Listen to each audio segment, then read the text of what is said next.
और some of the principles of gestalt. Gestalt का मतलब क्या होता है और लॉज ऑफ ऑर्गेनाइजेशन क्या होते हैं। तो जो परसेप्शन है वो एक थ्री स्टेप प्रोसेस था, और उन थ्री स्टेप प्रोसेस में जो बीच वाला स्टेप था वो ऑर्गेनाइजेशन था। ऑर्गेनाइजेशन कैसे होता है उसके लिए कुछ लॉज दिए गए थे, and they are the laws of organization which are known as gestalt principles.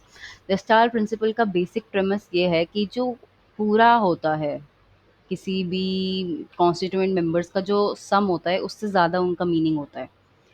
ठीक है। The whole is different from the sum of its part.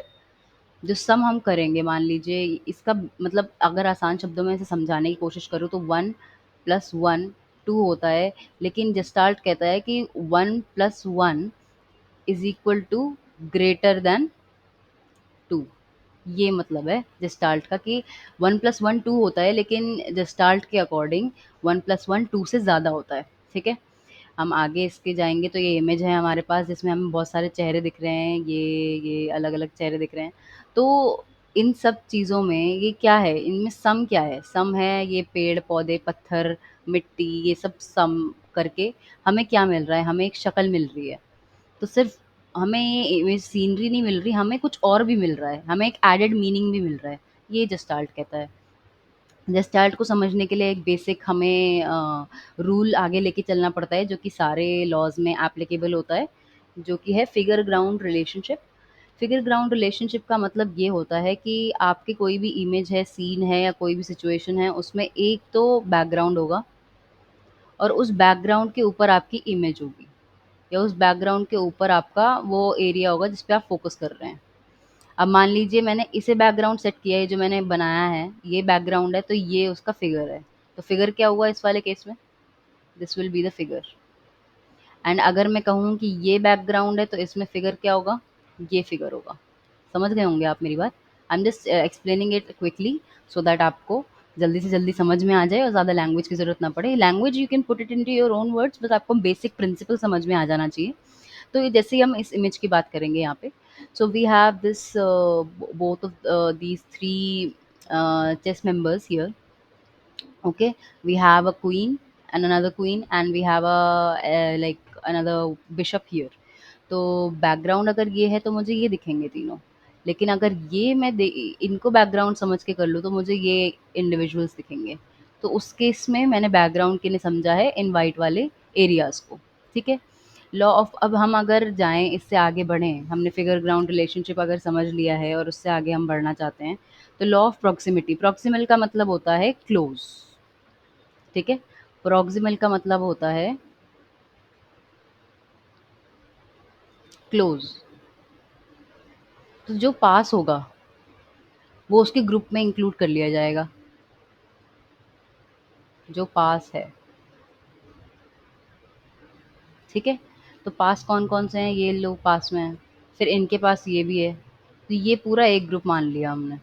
फिर ऐसे ही ये पूरा एक ग्रुप मान लिया हमने, और ऐसे ही ये भी पूरा एक ग्रुप मान लिया हमने। So this is how grouping हो जाती है। ग्रुप में ग्रुप ज़रूरी होते हैं। हमारा ब्रेन ग्रुप्स में क्यों कन्वर्ट करता है किसी भी इमेज को, ताकि हम उसे आसानी से समझ पाएँ, वो बहुत ज़्यादा ईज़ी हो जाए हमारे लिए, बहुत सिंपल हो जाए। जो सिंपल चीज़ें होती हैं वो हमें ज़्यादा अच्छे से समझ में आती हैं। So that is why the law of proximity says that जो भी प्रॉक्सिमल होते हैं पॉइंट्स, या फिर जो भी इमेज के कॉन्स्टिट्यूएंट्स प्रॉक्सिमल होते हैं, उन्हें हमारा दिमाग, हमारा ब्रेन एक ग्रुप में कन्वर्ट कर देता है। ठीक है, एक ग्रुप का पार्ट बना देता है। समझ गए आप। फिर हमारे पास आता है law of similarity. Law of similarity कहता है कि जो सिमिलर होते हैं कॉन्स्टिट्यूएंट्स एक इमेज के या एक सीन के, जो सिमिलर हैं वो एक ग्रुप का पार्ट लगते हैं हमारे ब्रेन को। ठीक है। तो इसीलिए हमें यहाँ पे ये नहीं नज़र आ रहे हैं कि ये बस ब्लैक कलर्ड सर्कल्स हैं और ये वाइट कलर्ड सर्कल्स हैं। हमें नज़र आ रहे हैं as white coloured group of circles and black coloured group of circles and alternating sets of white and black colored group of circles. So this is the law of similarity where they are जो similar हैं आपस में, जो same same दिखते हैं, उनको हमने group कर दिया है। ये हमारा ब्रेन करता है अपने आप। This is the law of organization कि हमारा ब्रेन हमारे सामने वाली इन्फॉर्मेशन को आसानी से प्रोसेस करने के लिए उसको किस तरीके से ग्रुप करके और सिंपल बना देता है। लॉ ऑफ कंटिन्यूटी और गुड कंटिन्यूएशन। ये हमारी टेंडेंसी होती है कंटिन्यूएशन में देखने की चीज़ों की। तो हमें यहाँ पे ये सर्कल्स नहीं नज़र आ रहे हैं, हमें एक लाइन नज़र आ रही है कि ये तो एक पैटर्न बना रही है, लाइन जा रही है एक। तो वो लाइन नहीं जा रही है, वो तो लाइन की जगह पे हम क्या कह सकते हैं कि सर्कल्स भी हैं, है ना? लेकिन we are more likely to perceive it as a line. तो ये लॉ ऑफ कंटिन्यूटी होती है कि जब किसी डायरेक्शन में ये मूव कर रहे हैं तो हम उसे कंटिन्यूअस, अब हम आगे जाएँगे तो इसको ऐसे इमेजिन करना शुरू कर देंगे। तो this is the tendency to perceive figures in continuation rather than in parts. In continuation मतलब एक लाइन बनाने का हमने सोचा इंस्टेड ऑफ पार्ट्स। फिर लॉ ऑफ क्लोजर, जहाँ पे फिगर्स में क्लोजर नहीं होता, जहाँ पे वो बंद नहीं होते, ये बंद नहीं है ना यहाँ पे, ये यहाँ पे भी बंद नहीं है, यहाँ पे भी बंद नहीं है, लेकिन हमारा ब्रेन इसे परसीव एज अ पांडा ही कर रहा है। तो ये हमारा लॉ ऑफ क्लोजर होता है, जिसमें हमारा लॉ ऑफ क्लोजर कहता है कि हमारा माइंड कई सारे फिगर्स को ऐसे भी परसीव करता है कि वो क्लोज्ड हैं जबकि वो नहीं भी होते। ठीक है? परसीव करता है, क्यों? ताकि वो आसान बनाए जा सके। सारे प्रिंसिपल्स का, सारे लॉज़ का जो भी प्रेमिस है, बेसिक यूज़ है, वो यही है कि हमारे ब्रेन को कम एफर्ट लगाना पड़े इन्फॉर्मेशन को प्रोसेस करने के लिए। लॉ ऑफ कॉमन रीजन या कॉमन फेट, जो भी एक डायरेक्शन में जा रहे होते हैं कॉन्स्टिट्यूएंट्स, उन्हें हम एज़ अ ग्रुप मान लेते हैं कि ये साथ जा रहे हैं, एक साथ जा रहे हैं, ठीक है? सिमिलर डायरेक्शन में। ये थोड़ा इम्पोर्टेंट है, good law of good form pragnanz. आप इस इमेज में आप ये तो देख रहे हैं कि ये ओलंपिक का वो है, इमेज ओलंपिक के सिंबल है, लेकिन आप इसे ऐसे थोड़ी ना रीड करेंगे कि यहाँ पे कुछ शेप्स ऐसी ड्रॉ करी हुई हैं और ऐसी, और फिर कुछ शेप्स ऐसी ड्रॉ करी हुई हैं। आप इसे कैसे परसीव करेंगे कि 5 सर्कल्स बने हुए हैं, इंटरलॉक्ड, है ना? आप 5 सर्कल्स के रूप में देखेंगे, आप इनको ऐसे इन वियर्ड शेप्स के रूप में नहीं देखेंगे। So that is the law of good form, कि हमारा ब्रेन ईज़ी से ईज़ी तरीके से इन्फॉर्मेशन को इंटरप्रेट करने के लिए उसको गुड फिगर मतलब लॉ ऑफ गुड फिगर का मतलब सबसे सिंपल जो फॉर्म से नज़र आती है हमारे ब्रेन को, वो उसमें कन्वर्ट करता है। तो हमारे लिए सर्कल को समझना ज़्यादा आसान है बजाय कि इस वाले एरिया के, ये जो ये वाला ऐसा ऐसा ये वाला एरिया है, इससे ज़्यादा आसान हमारे लिए सर्कल को समझना है। इसीलिए हम सर्कल को रीड करते हैं और फिर ओलंपिक साइन को रीड करते हैं rather than seeing it as 5 separate circles. ये थोड़ा अच्छे से एक्सप्लेन नहीं था, इसलिए मैंने थोड़ा इस पे ज़्यादा टाइम दिया है। Now we are going to study perceptual constancy. फिर हम अगर हिंदी में समझें, क्योंकि हम तो भाई हिंदुस्तानी है, कॉन्स्टेंसी का मतलब क्या होता है? कॉन्स्टेंसी मतलब कोई भी चीज़ समान, जब समान रहती है उसे कहते हैं कॉन्स्टेंसी। तो परसेप्चुअल कॉन्स्टेंसी मतलब हमारे परसीव करने की समानता।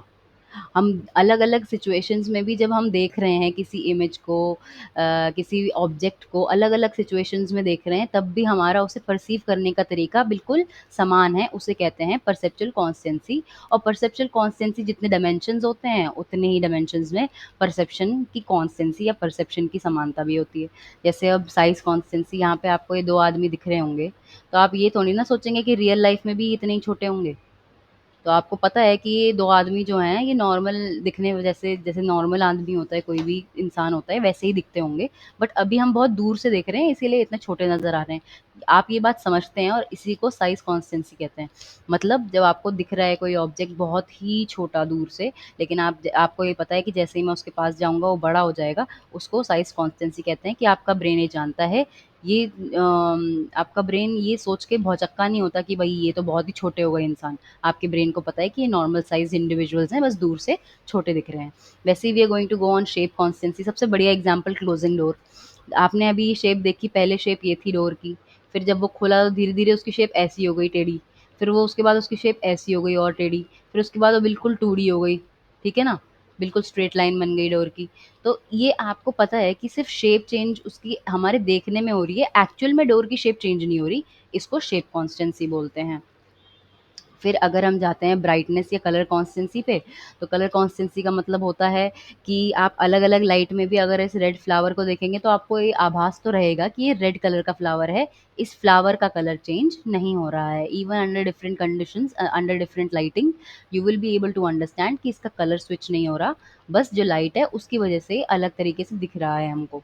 तो दैट इज़, हमें पता है कि हमारे ब्रेन को पता है कि इसका कलर कांस्टेंट है। तो ये हमारे परसेप्शन की कॉन्स्टेंसी है कि इस फ्लावर का कलर कांस्टेंट रहेगा। फिर फैक्टर्स अफेक्टिंग परसेप्शन, हमारे देखने के नज़रिए को, मैंने जैसे कि आपको बताया था, नज़रिए को। अच्छा चलो, ये कवर करेंगे हम नेक्स्ट क्लास में, फैक्टर्स को नेक्स्ट क्लास में कवर करेंगे। Thank you very much.